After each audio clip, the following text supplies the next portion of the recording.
Oil and gas, critical products in an industrialized world. Countries that possess these valuable commodities see massive investments from energy companies around which provide significant potential for rapid economic growth and development. Experts believe that Guyana possesses large oil reserves. This has seen the arrival of investors in the oil and gas industry, each conducting exploratory work in a bid to discover commercial quantities of this valuable and highly sought-after commodity. This week on Dorado Shines, we will tell you more about the arrival of one such investor and the plans which this global leader in the industry has for conducting operations in Guyana. International companies are showing increasing interest in exploration with potential to develop and produce. It must be recognized also that Guyana's legal, regulatory and contractual framework is attractive for petroleum investors while simultaneously ensuring that there are maximum benefits accrued to the people of Guyana. Safety is all about integrity. It's all about people. All of our systems for operational integrity are part of everything we do. So when we design a new facility, when we operate a facility, when we walk down the hall, we focus on doing it safely. Day after day, week after week, safety's built into the way we go about our business. If we can't do things safely, we don't do them. When I first started working at ExxonMobil, I was very impressed at how visible safety is in the ExxonMobil culture. It's a part of every single task, every single project that we do. I've grown up in the Gulf Coast states. I feel very connected to the area, so I was very sad to hear about the events in the Gulf. Loss of life, all the environmental damages that happened. We may not have been a part of the problem. I'm very proud of the fact that we're leading the solution. ExxonMobil's leading this effort to develop a new rapid response containment system. This system's designed to quickly cap any deep water well in the Gulf of Mexico, contain the oil, and safely remove it. Our goal is to always lead the industry as far as safety and making sure that we keep that standard high. It's what we're all about. It's the way we go about our business and the approach that we take all over the world. Being one of the biggest energy producers, there's a lot of responsibility in that role. Taking on the next challenge, figuring out how to develop technology, developing the next best practice, that's what makes us go. Safety is not about PR. It isn't about competition. And it's not about the bottom line. It's really about doing what's right.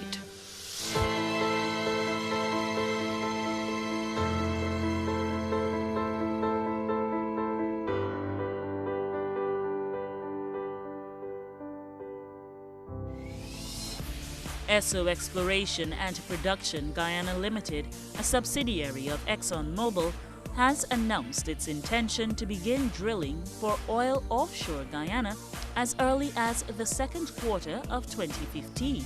The company is set to invest more than $200 million. The announcement was made at a reception held at the Pegasus Hotel to celebrate the opening of ExxonMobil's office in Guyana. ExxonMobil is the largest publicly traded international oil company in the world. It has an industry-leading inventory of oil and gas projects in the upstream. It's the world's largest refiner, marketer of petroleum products. Our chemical company is one of the largest chemical companies in the world. And we certainly have a long history of using science and innovation to help find safer and cleaner ways to bring energy to the world. It's a company with a long culture. It's 130 years old. You'll find it's very conservative and very careful. It's run by scientists and engineers. So what we undertake very carefully. We also wish to encourage other companies who have concessions to take bold and timely steps to advance their exploration program. Cheap and affordable energy and the use of cutting-edge technology are key elements to the development and growth of the industry, as well as economies such as Guyana's. ExxonMobil, with its wealth of experience in the field, will be bringing these critical components to the country in its quest to find new sources of energy to meet global demand. Energy is absolutely critical to our modern lifestyle, whether we're getting in our automobiles or flying level into the air, using our cell phones, our computers. Our entire modern life is based on being able to access energy cheaply and affordably and easily.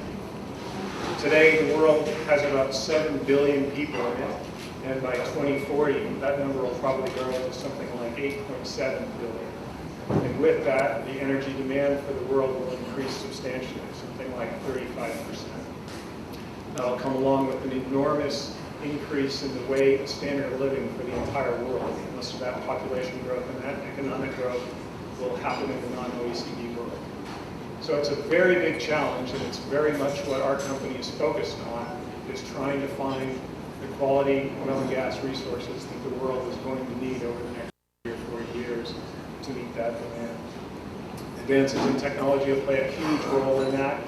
You've seen recently there's been an enormous increase in the amount of oil and gas produced from tight shales all around the world. This is a big technology leap for the industry. And similarly, moving into the very deep water is another huge technological challenge that the industry is meeting to help bring these resources. And that's very relevant to you here in Guyana as we begin our drilling in the very deep waters off the coast of your beautiful country. We have a system by which we pretty much run all of our business. We call it OIMS, Operations Integrity Management System. And it really governs virtually everything that we do. We have 80,000 employees. Everybody knows what OIMS is. We have hundreds of thousands of contractors that work with us, and we hold to the same high standards of our OIMS program. Offshore oil exploration began in the Guyana-Suriname basin in late 2007, after Guyana's long-time maritime boundary dispute with Suriname was resolved.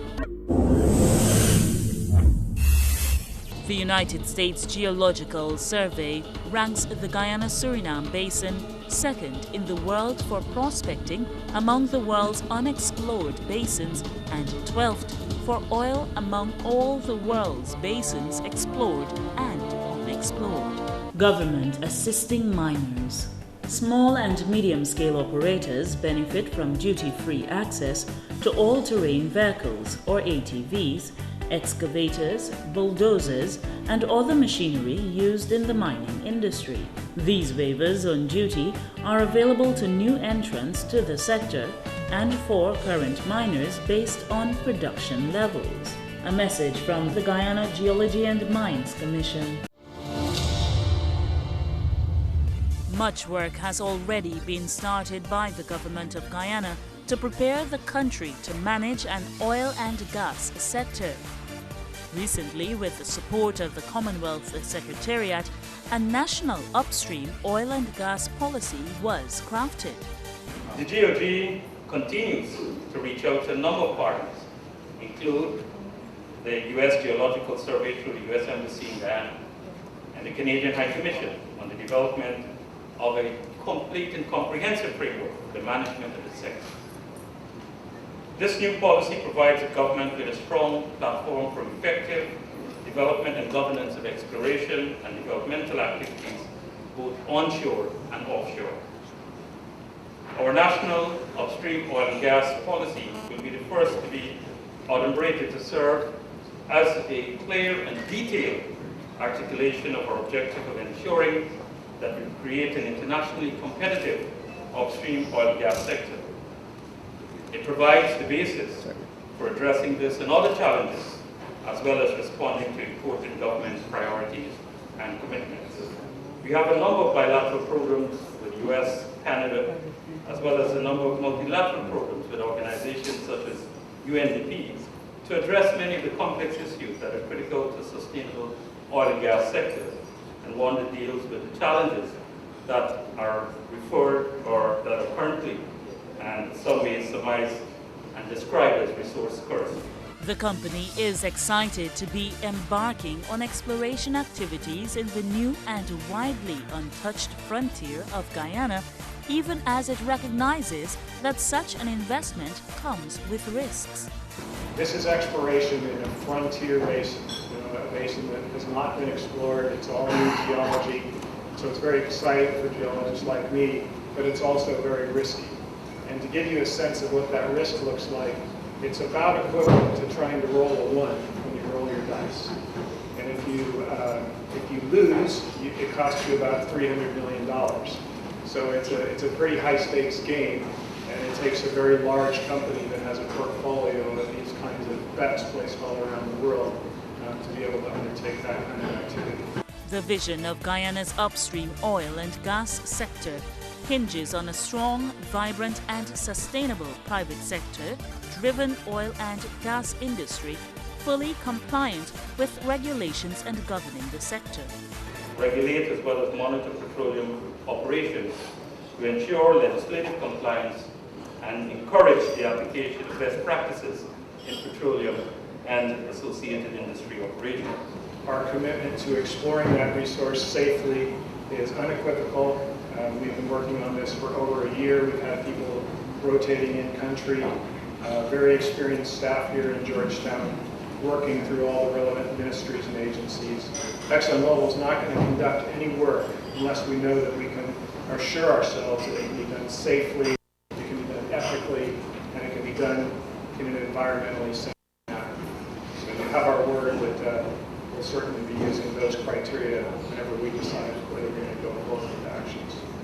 It's a structure that supports safe and environmentally responsible operations in compliance with all safety, security, health, and environmental laws and regulations. Our own internal standards are rarely exceeded by anything that's asked of us of other governments. We have a very high set of standards that we operate by. And this OIM set of standards gives us a common language that we can use to operate anywhere.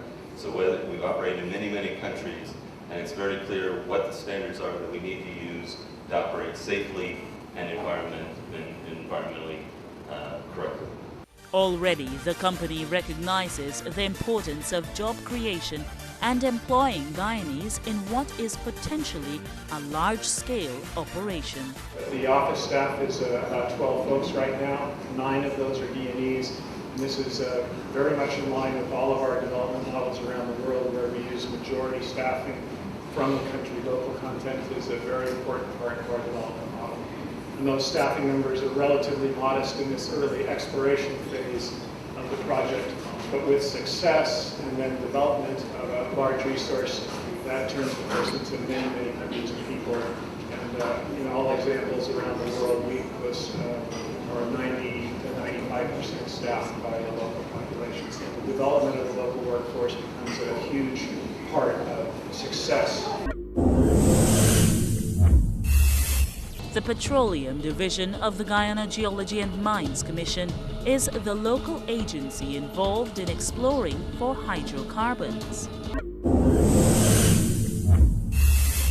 The government of Guyana is working with the Extractive Industries Transparency Initiative, EITI, to implement the transparency principles of the EITI process in the hydrocarbon sectors. Government assisting miners. A list of 19 suppliers of mining equipment and spares was approved for tax waivers on the importation of this equipment. This will reduce the cost of spares and critical supplies for miners and is an addition to items that are already being imported duty-free, such as pumps, flexes, and matting. A message from the Guyana Geology and Mines Commission.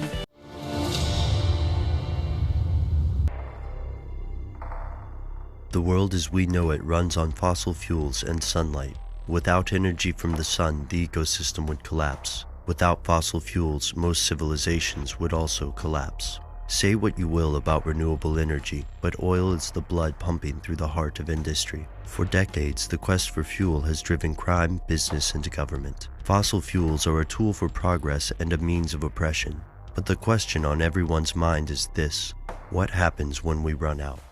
Oil now plays a major role in the ever-overlapping realms of technology, business and geopolitics, and from all indications, Guyana is well positioned to become a large exporter of this vital commodity.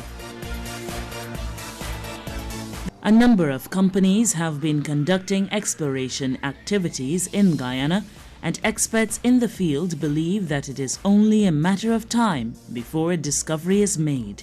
This seems quite plausible when one considers that credible reports such as those outlined by the United States Geological Survey points to the likelihood of Guyana having one of the largest yet to be discovered oil reserves in the world. When we talk about the oil and gas sector of Guyana, we have to talk of it with deliberate patience. I know it's been a number of years that we've been promoting and I suppose facilitating operations in the sector with a view that we would get to the point where the drilling activities result in commercial access. I wish to recognize the early investments made by CGX Energy, Repsol Exploration and Dorado Shines Oil and Gas, as well as Nabi Oil and Gas, which have explored and undertaken activities with the aim of tapping the rich potential of our hydrocarbon resources. In 2012, safety concerns caused the CGX Energy to halt drilling operations at its Jaguar 1 well offshore Guyana. However, despite this setback, the company is forging ahead with confidence that a major discovery is imminent. The program since the Repsol and the CGX wells, the Jaguar and the Eagle wells I'm talking about, those projects are continuing.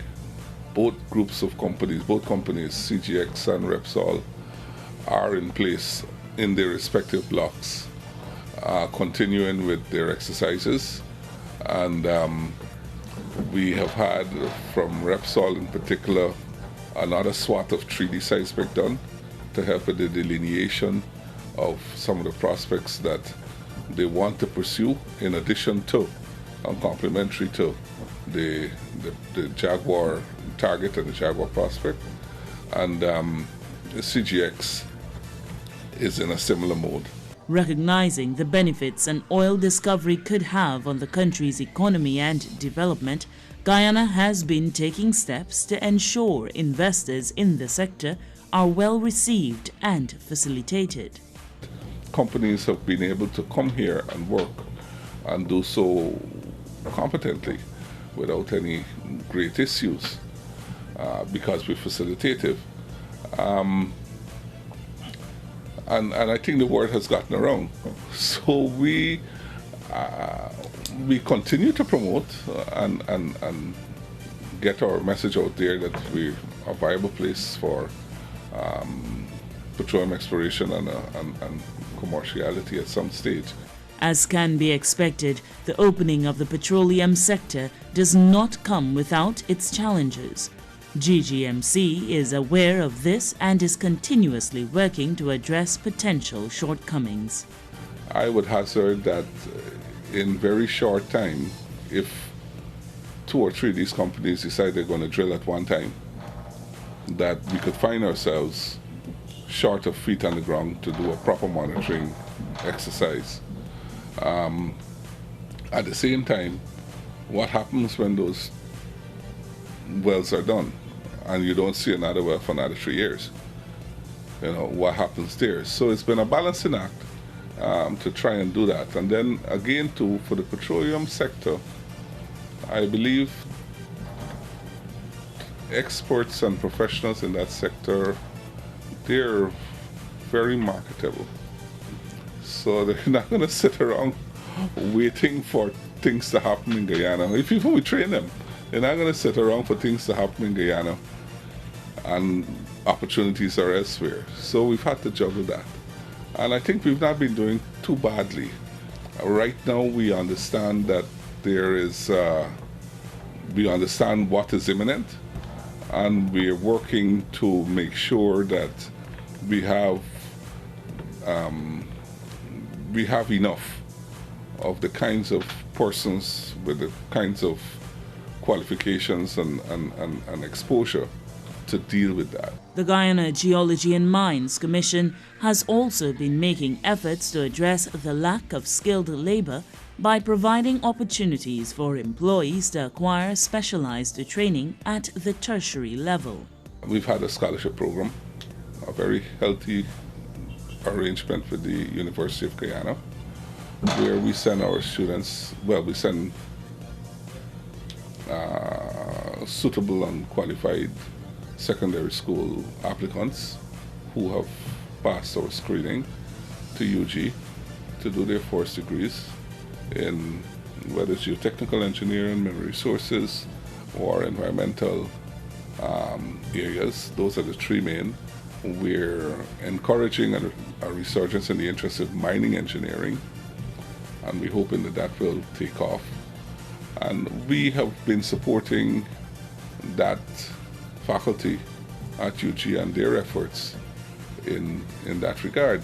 Opportunities for employment in the sector for those with specialized skills go beyond GGMC, and this is something students must be aware of. We shouldn't be thinking that the sector is only a sector for GGMC, which I think is something that people don't realize. So that you'd find that students that will go to UG and have an interest in geology and such will always be looking, unfortunately, to GGMC or the limited scope of the mining sector for employment. And I think we need to be a little bit more broad-minded as to where these skills can be applied. I would say that for example, negotiating with one of the companies not too long ago for a petroleum agreement, that it was quite an interesting discussion on some of the matters that pertain to taxation. I'm no expert in taxation, and we have our experts from the GRA there. But curious enough, one of the experts on taxation that came was actually a petroleum engineer. The need for Guyanese to play a meaningful role in the development of the sector cannot be overstated and must be addressed if the full benefits of an oil discovery is to be realized. If for some reason we are unable to have a proper integration of Guyanese into these operations when development occurs and so on, then we will always be on the back foot to take advantage of what these things mean development-wise for Guyana. And that is something that I know, for example, the province of Newfoundland had grappled with for several years before they got a formula that they were happy with to move forward, and now it's a success story. While current laws and regulations work effectively in the context of what exists now in the sector, an expanding petroleum industry would result in major changes. I know right now, for example, our systems for dealing with taxation and so on are working for what we have now, but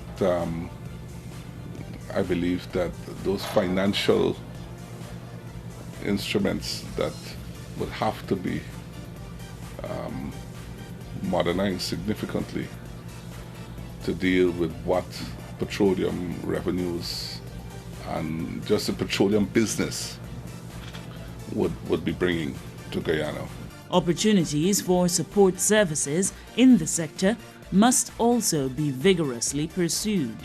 We must make sure that the opportunities that are present, whether it's in agriculture, in other industries, spin-off industries, in the linkages that relate to the petroleum sector, those opportunities remain wide open so that you can bring to bear in other sectors what is being preferentially provided in the petroleum sector, because the petroleum sector normally comes with a high level of technology. We can't escape it. The technology, cutting-edge technology normally comes with that sector.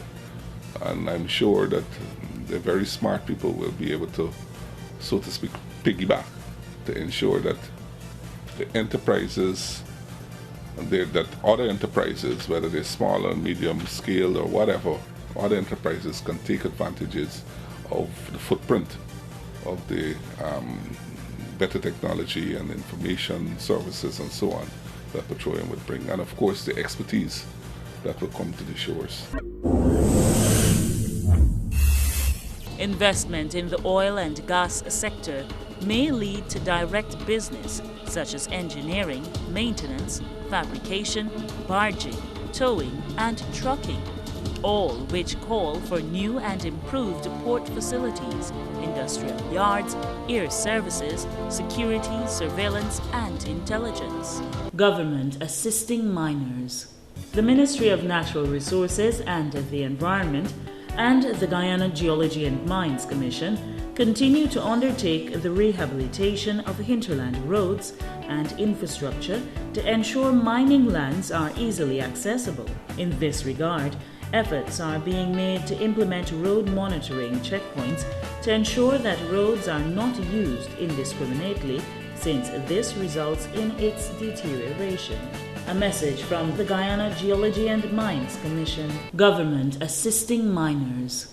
The government of Guyana has set aside the sum of $1 billion Guyana dollars for a revolving mercury-free mining development fund as to provide low-cost financing to miners to adopt mercury-free and increased gold recovery technologies. A message from the Guyana Geology and Mines Commission. Check us out on the internet for this and every episode of El Dorado Shines. Just go to YouTube, search for El Dorado Shines and start watching. Or like us on Facebook and receive instant updates. You've been watching El Dorado Shines. Do join us again next week for another program. Until then, do remember that we all have a role to play in protecting the environment.